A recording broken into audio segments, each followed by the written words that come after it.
No greeting, because we're jumping into the weirdest sentence you'll hear all week. There's now butter being made from carbon dioxide. Yes, the same stuff you were told to exhale responsibly. And it's getting attention because Bill Gates has publicly backed the idea of new fats and oils, including a company called Savor that claims it can make butter like fat without cows, without plants, and without farmland. So today, we're doing 3 things. First, I'll tell you what this carbon butter actually is. Second, I'll tell you what's in it and what the process is trying to accomplish. And third, the part that matters most. We'll talk about why this is not the logical next step in improving metabolic health in America. And in a few minutes, I'm going to give you the simplest butter decision tree you've ever heard. So you know what to do whether you're carnivore, keto, low carb, or you're just trying to stop feeling like a tired phone battery at 3% every day. All right,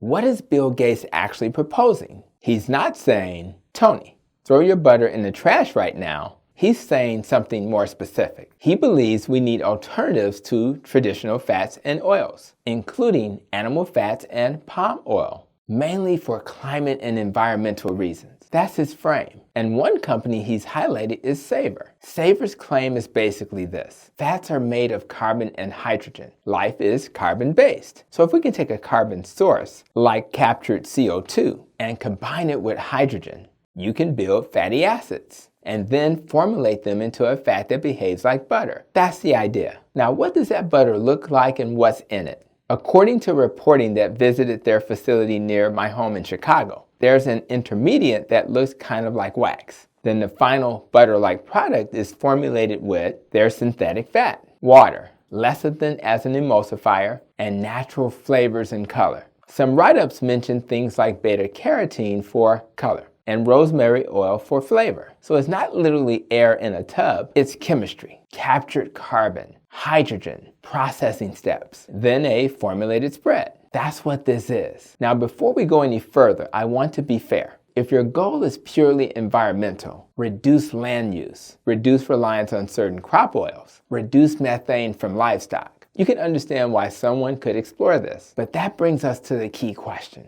Does fixing butter fix metabolic health? Because if this country is metabolically sick, and it is, then we need to stop confusing climate innovation with health innovation. They are not the same conversation. Now let's do the myth versus mechanism breakdown. The myth is, if we replace butter with a new version, people will get healthier. But the mechanism says something very different. Metabolic disease is not primarily a butter problem. It's an ultra-processed food problem. It's a liquid sugar problem. It's a refined starch problem. It's a we engineered food to be impossible to stop eating problem. It's a stress and sleep problem. It's an insulin resistance problem. So when you hear new butter, your brain wants to go, oh wow, this is the big fix. But that's like putting a fresh coat of paint on a car with no engine. It looks impressive, but it won't get you where you're trying to go. Here's the first reason this isn't the logical metabolic next step. It fuels what I call swap culture. Swap culture is where we keep eating the same modern, packaged, reward-hacking foods, but we swap the ingredients. We swap the sugar. We swap the flour. We swap the fat. We swap the bad thing for the better thing. And then we wonder why cravings are still driving the car. If Savor's butter ends up being used mainly in restaurant food, baked goods, packaged snacks, and ultra-processed healthy products, then metabolically, it may be the opposite of what we want because it keeps people in the same environment that created metabolic dysfunction in the first place. And if you've ever tried to heal your metabolism, you know this. It's hard to out-supplement a bad environment. It's hard to outwalk a pantry full of engineered food. It's hard to new butter your way out of insulin resistance. Second reason, even if the fat molecules are similar, health isn't just about molecules. It's about context. What else comes with the fat? How it's used. What does it replace? What does it enable? Real butter is typically used with real food. Eggs, steak, vegetables, home cooking, satiety. But engineered fat often ends up as a functional ingredient inside products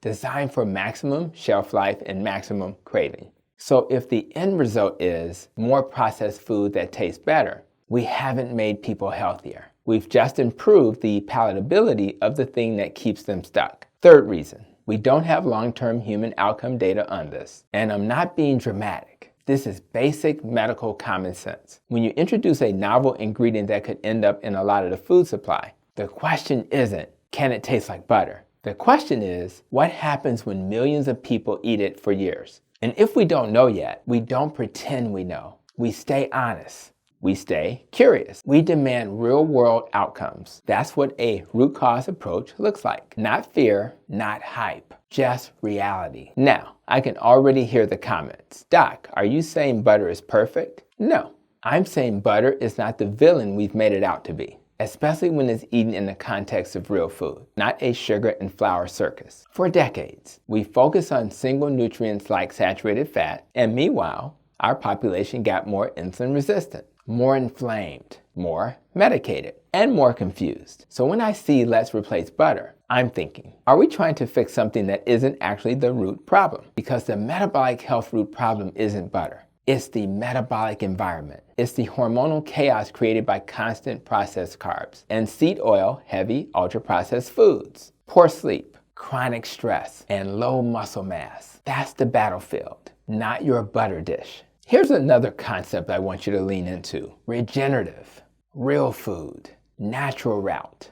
And I agree with the principle. If we're going to improve health at the population level, we should be moving toward food systems that produce nutrient-dense foods, support of soil health, and make real food accessible. Not just invent new food-like products and hope they save the day. Because here's the uncomfortable truth. The more we engineer food to solve problems created by engineered food, the more we stay trapped inside the same cycle. It's like trying to fix a leaky roof by buying nicer buckets. At some point, you have to climb up there and repair the roof. And the roof is the food environment. Now let me give you that butter decision tree I promised. If you're metabolically unhealthy, high triglycerides, high A1C, high fasting insulin, fatty liver, high blood pressure, belly fat, cravings, low energy, your priority is not carbon butter versus dairy butter. Your priority is get back to real food, control insulin, increase satiety, build muscle, sleep like it matters, because it does. So here's the decision tree. If you tolerate dairy, real butter is fine for most people in the context of real food. If you want to level up, choose better sources when possible. If you don't tolerate dairy, use simple, minimally processed fats you recognize. And either way, stop letting ingredient swaps distract you from the main mission. The main mission is metabolic healing. Quick favor. If you like this kind of root cause breakdown, hit that like button and subscribe. Because my goal here is to help you build a metabolism that doesn't need motivational speeches to get through the day. All right, let's close the biggest open loop. Is Bill Gates trying to force people to eat this? From what's publicly described, the push is commercial partnerships and scaling as an ingredient. I'm not here to hype conspiracies. I'm here to do what doctors are supposed to do. Separate signal from noise. And the signal is this. Even if this product is better for the planet, it's not automatically better for your body. And it's definitely not the metabolic solution America needs. America doesn't need butter 2.0. America needs real food 1.0. America needs fewer ultra-processed calories and more nutrient density. Less constant snacking, more strength training, more sleep, more sunlight, more community, more cooking, more sanity. Because at the root, metabolic disease is not a butter story. It's a lifestyle and environment story. And I'd rather help you change the story than just change the spread. So here's your takeaway. If you want to be open-minded, you can watch this space, but don't let it distract you. Focus on what moves the needle, and that's achieving metabolic health. And if you want more, consider checking out the video right here on the screen, or subscribing to my channel right here. And as always, I want to thank you for coming to my channel, and I can't wait to see you in the next video.